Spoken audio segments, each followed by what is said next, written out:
On the 5th of February 2016, the streets of Dublin were stained with blood, 18 people dead, 16 of them murdered, in a violent feud that would escalate beyond anything seen in Ireland's criminal history. The Kinahan Cartel, responsible for a global network spanning drugs, arms and money laundering, left their mark in ways that shook even the most hardened criminals. For 2 years they waged war, a war of assassination, betrayal and savagery, and it all started with a single act of betrayal. In the Regency Hotel, 4 armed men stormed a boxing weigh-in, targeting Daniel Kinahan, but David Byrne, one of the cartel's own, was gunned down in his place. The bloodshed didn't end there. The Kinahans retaliated with brutal precision. This isn't just a story of a crime syndicate, it's a war. And it's still unfolding with dozens of innocent lives caught in the crossfire. The Kinahan Cartel, responsible for countless deaths and unimaginable violence. But how did it all start? How did a small-time criminal group evolve into one of the most feared and untouchable organizations in the world? This is their story. It's a story of betrayal, revenge, and bloodshed. And the Kinahan Cartel's days are numbered, but the fallout is far from over. Here's how it all went down.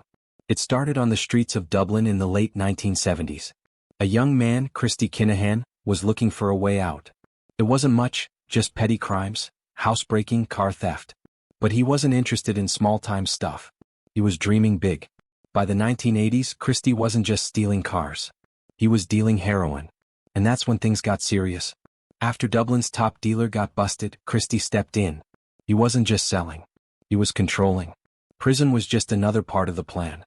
While locked up, he learned Spanish, Dutch, languages to help him connect with international suppliers. He didn't just sit there. He built connections. Connections that would later fuel an empire. When he got out, he wasn't the same guy. He wasn't just a petty criminal anymore. He was the architect of a global operation. But here's the twist. Christy didn't do it alone.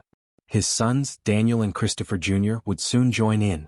And together, they turned a small-time operation into something far darker. But what came next was even worse. Christy Kinahan wasn't just building a criminal enterprise, he was building a family empire. By the late 1990s, his sons, Daniel and Christopher Jr., were stepping into the picture. The dynamic was clear. Christy wasn't just the patriarch, he was the teacher, the one shaping them for a world of power and influence. The Kinahan name wasn't just for show. It was becoming a brand. People feared it. People respected it. And the family was smart. They didn't just rely on Christy's street-level connections anymore. They were thinking bigger. The cartel had already expanded far beyond Dublin. Christy took his operations to Spain's Costa del Sol, a hotspot for international crime. The Kinahan Cartel wasn't just a small gang anymore. They were moving drugs, massive quantities of cocaine, heroin, cannabis, and money. And the network was growing fast. It wasn't just about drugs anymore. It was about control.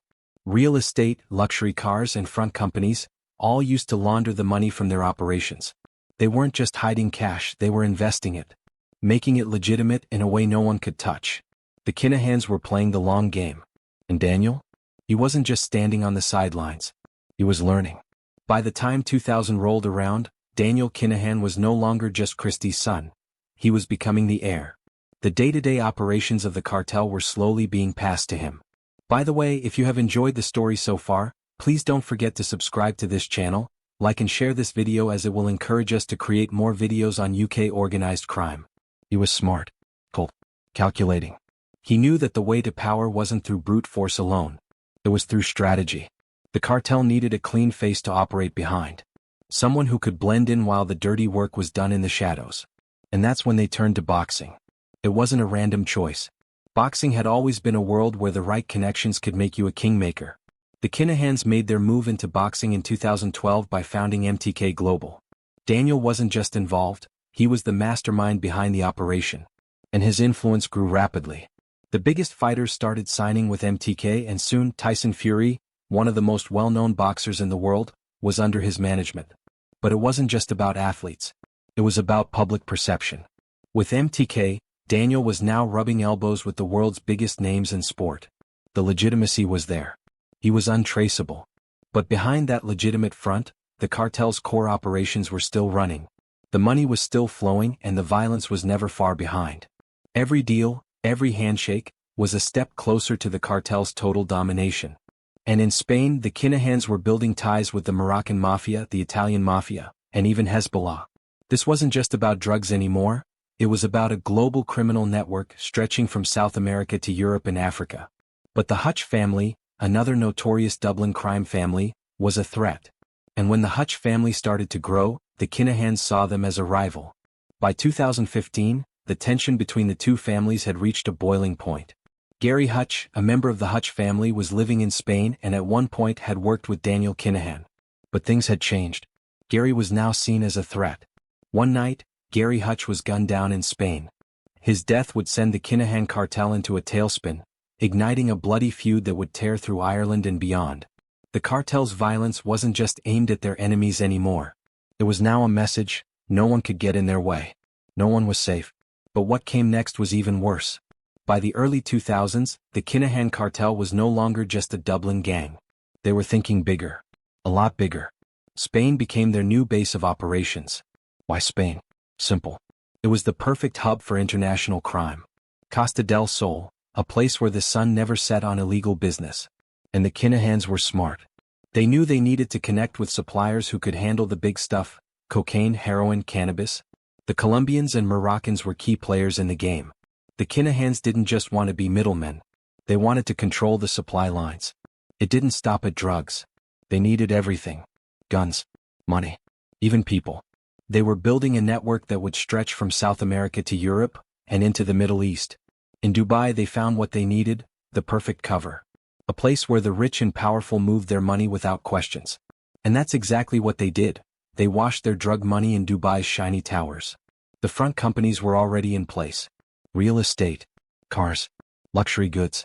They were buying anything that looked like a legitimate investment. And no one was asking questions. But there was one thing the Kinahans knew: they couldn't just keep growing their empire in the shadows forever.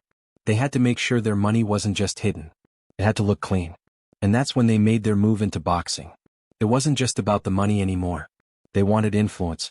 The kind of influence that could help them clean up their reputation. And what better way than to control a sport that's all about public image? MTK Global was born. Founded in 2012, the gym was their front. But it was more than just a gym, it was a business empire. Daniel Kinahan wasn't just a manager. He was running the show. At first, no one knew his involvement. His name wasn't on the contracts. But he had his hands in everything. He was smart. He didn't need to flash his wealth. He wasn't about the flashy cars or the big parties. No, Daniel Kinahan built his empire on something else: connections. And those connections went straight into the world of boxing. They started signing high-profile fighters. Tyson Fury, one of the biggest names in boxing, was on their roster. But it wasn't just about making money off the fighters. They were building something deeper. Something bigger. A network that spanned beyond just the world of sports. But what came next was even worse. On February 5, 2016, Dublin was about to experience something it had never seen before. The Regency Hotel, usually a place for events and conferences, was hosting a boxing weigh-in. A routine public event. But this day was different. The Kinahan Cartel was there. Daniel Kinahan himself, a rising figure in the boxing world, was in the room. His presence was hardly a secret. He'd been making waves in boxing for years, building MTK Global into something bigger than just a gym. But someone had been watching. Someone who knew exactly what they were doing. As the weigh-in was underway, 4 armed men stormed the hotel. They were dressed as police officers, their faces hidden behind masks, carrying AK-47 rifles. They moved quickly, purposefully. Their target? Daniel Kinahan. But something went horribly wrong. The gunman opened fire. David Byrne, a senior member of the Kinahan Cartel, was the one who took the bullets. David, who had worked with Daniel for years, didn't make it out alive. The gunmen didn't care. They weren't there to play games. The attack was clean. Precision, not chaos. But it wasn't just an attack. It was a message.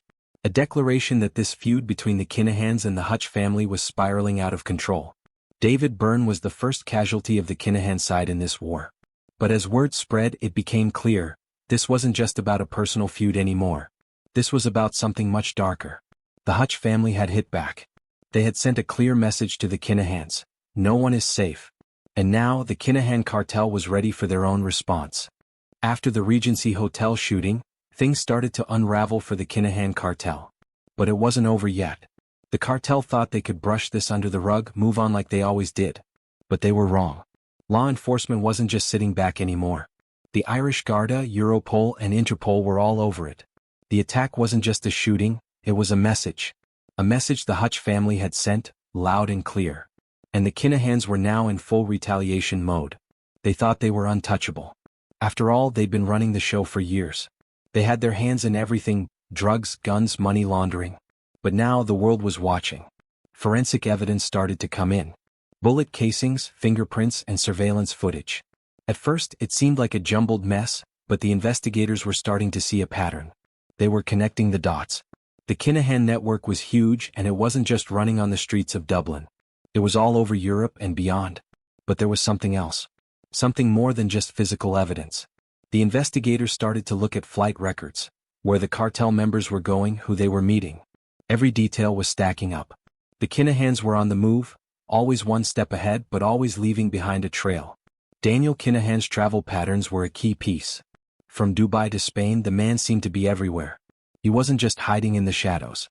He was making his moves openly, attending high-profile events and boxing matches. The more they dug, the more the investigators realized. This wasn't just a small-time drug operation. This was a global network, with connections reaching all the way to the Middle East, South America, and even the US.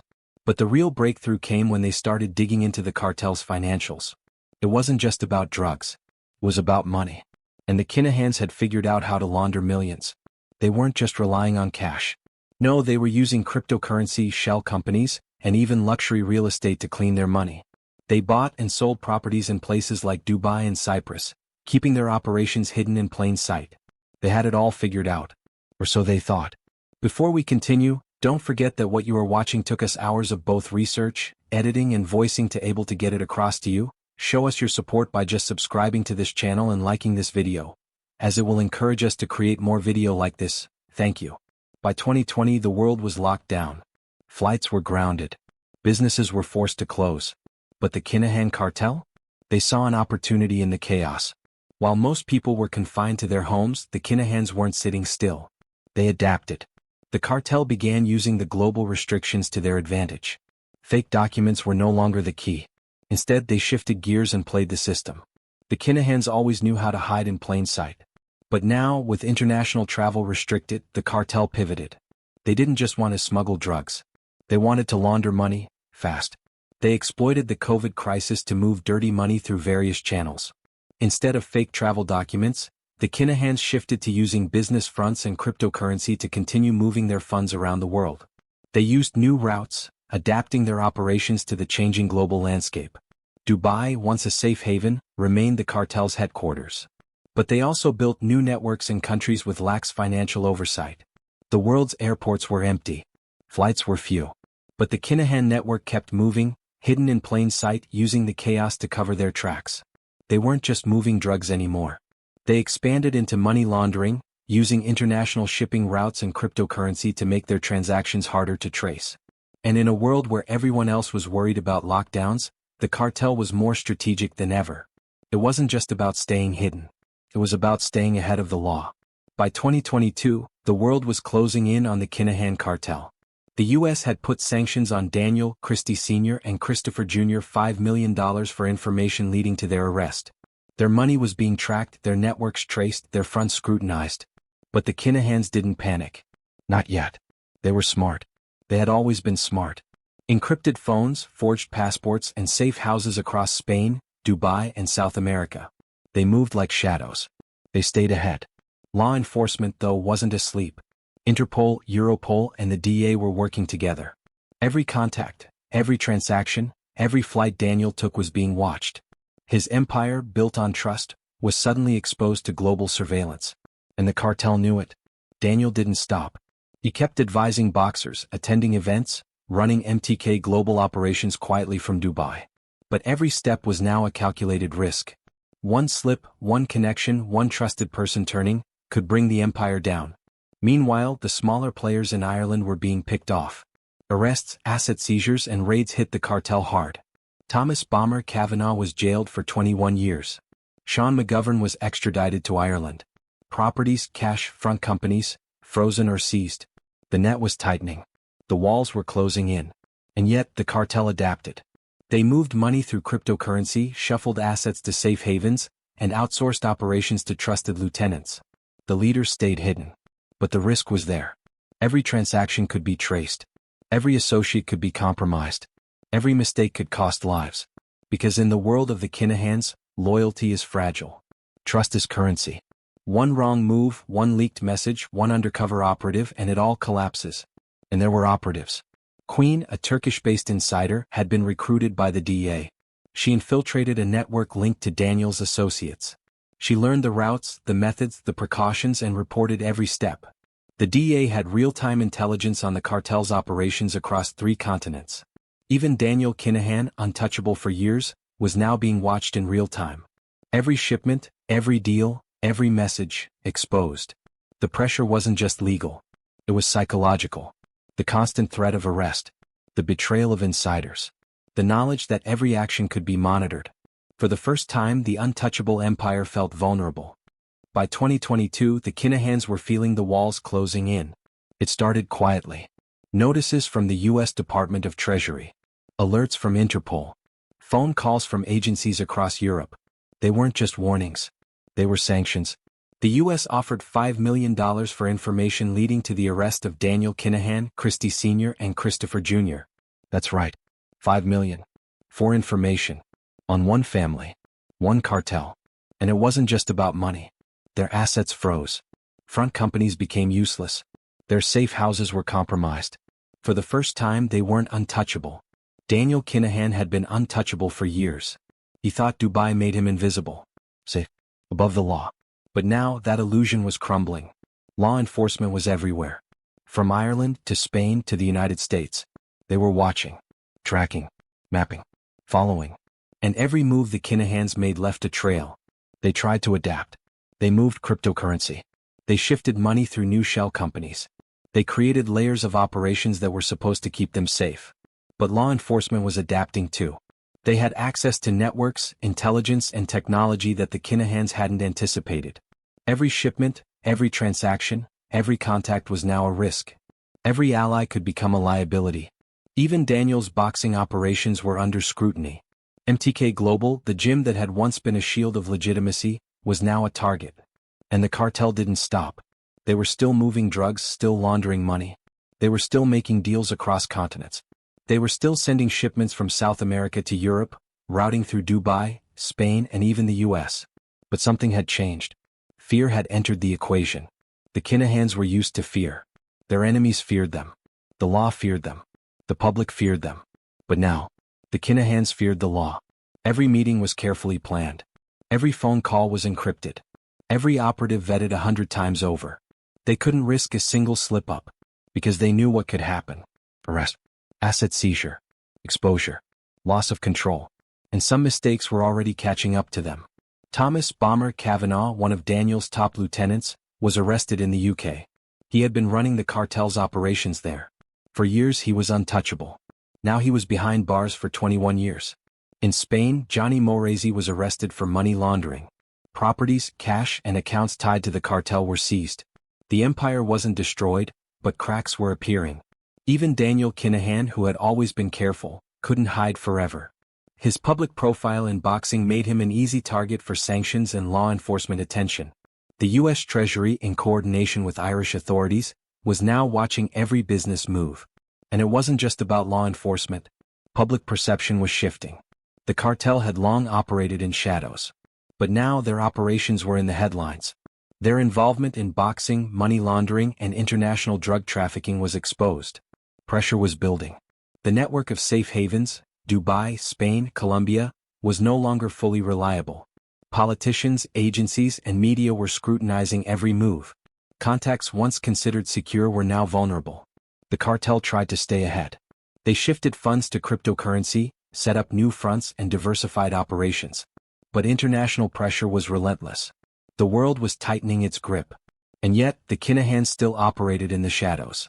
They were moving shipments, coordinating enforcers, and maintaining the loyalty of their network. They weren't done. Not yet. But the net was tighter than it had ever been. Law enforcement was coordinating globally. Intelligence was flowing between agencies like never before. Every decision the Kinahans made could be their last misstep. The empire that had seemed untouchable for decades was now vulnerable. Every shipment intercepted, every associate arrested, every property seized was a blow. And Daniel Kinahan, the face of the empire, had to stay hidden. Dubai, once their fortress, was no longer safe. Even their financial operations were exposed. Contacts in Spain, Europe, and South America were under surveillance. Every meeting had to be encrypted. Every operative had to be trusted. One leak could bring the whole empire down. And yet, the Kinahans didn't panic. They adapted. They reorganized. They relied on trusted lieutenants. They used cryptocurrency, new shell companies, and safe havens. They tried to stay ahead. But the pressure was mounting. The law was closing in. And for the first time, the Kinahan Cartel was feeling vulnerable. The empire had expanded too fast. They had made too many enemies. And now they were paying the price. By 2023, the Kinahan Cartel was no longer just a criminal enterprise. It had become a global shadow. Law enforcement had hit them hard. Sanctions, arrests, and asset seizures were piling up. But the cartel didn't crumble. Not yet. They adapted. Every move was calculated. Every shipment, every contact, every financial transaction was covered. They shifted to cryptocurrency, moved money through shell companies, and even used fake identities. Dubai was still their base. But it wasn't the safe haven it once had been. International pressure had made the city less forgiving. Every business connection was being scrutinized. Every transaction traced. The cartel's core members, Daniel Kinahan, Christie Sr., Christopher Jr., stayed hidden. They weren't showing their faces. Not publicly. Not even in boxing. They knew that exposure meant death or arrest. And yet, operations continued. In Spain, trusted lieutenants moved shipments of cocaine and heroin across Europe. Safe houses in Amsterdam, Belgium, and even Eastern Europe were in constant rotation. The cartel had built a network that could survive almost anything. But the risk was growing. Law enforcement wasn't just watching. They were infiltrating. A Turkish-based insider, known only as Queen, was recruited by the DEA. Queen's job was simple in theory: infiltrate the Kinahan network, build trust, and gather intelligence. But it was deadly in practice. One wrong move could mean death. Queen connected with Upender Singh Khan, a Canadian trafficker who had already survived 2 assassination attempts. Khan had direct links to the Kinahans. He thought he was safe. He didn't know he was being watched. Through encrypted messages and covert meetings, Queen mapped the flow of methamphetamine shipments from Long Beach to Australia. Every step was monitored. GPS trackers, decoy shipments, and shadowed containers. The DEA was watching everything. This wasn't just a sting. This was a blueprint of the cartel's global operations. Their supply chains. Their financial pipelines.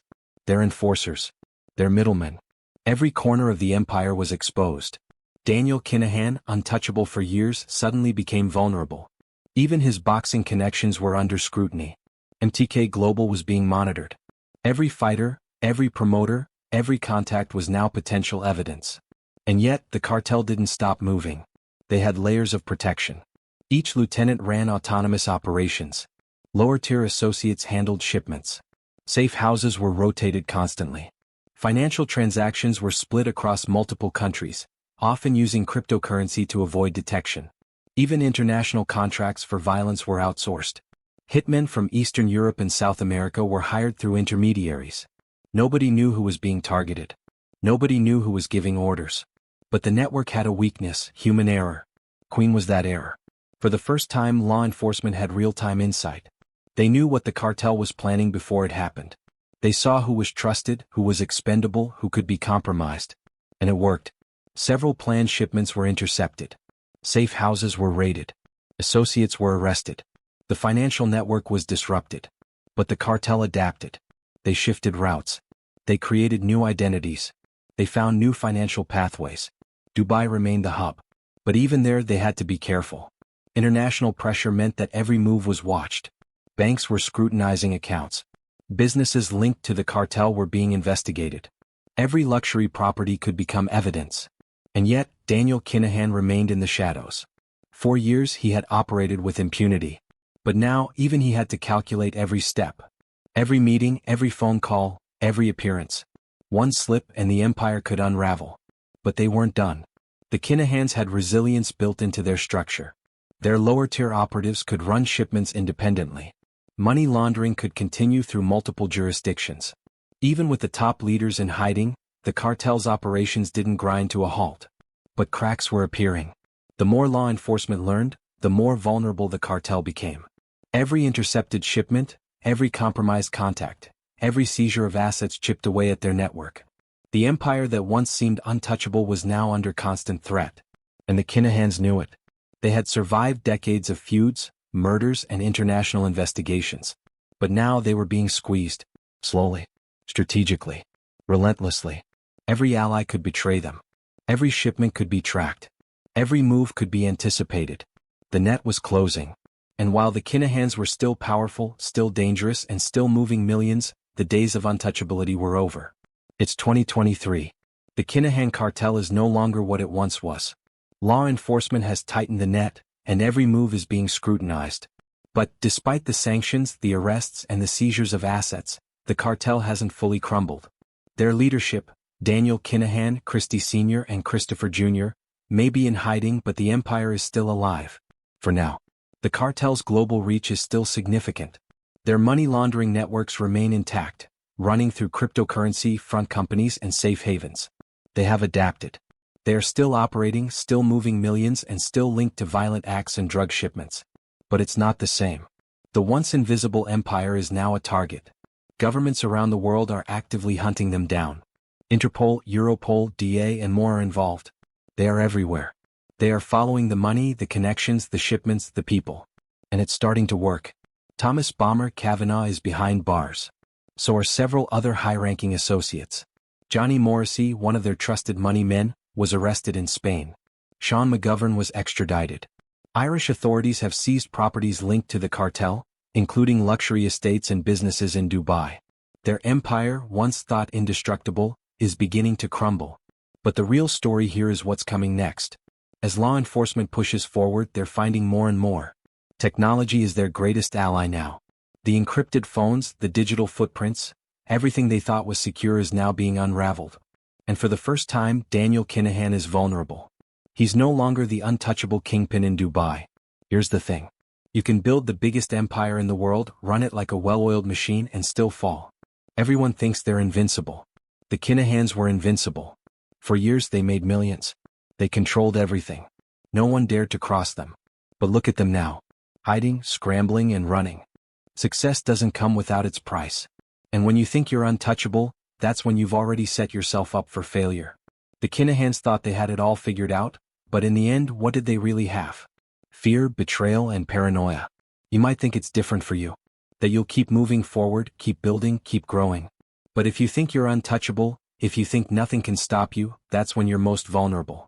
Because no matter how high you climb, the higher you are, the further you fall. The Kinahans thought they were above the law. And now they're running scared. It's a harsh lesson. One that many of us will never learn, until it's too late. Now think about this for a second. The Kinahans? They had everything. They built an empire on fear and violence. But in the end, they're still on the run. Do you really want to end up like that? Think you can't fall? Think again. If you want more insights like this, check out the video on the screen next. It's going to open your eyes even more. Don't let this be just another video you watch. What's your take on all of this?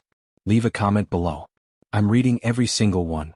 And honestly, if you're not subscribing after seeing all of this, what's holding you back? I put in the work to bring you this content.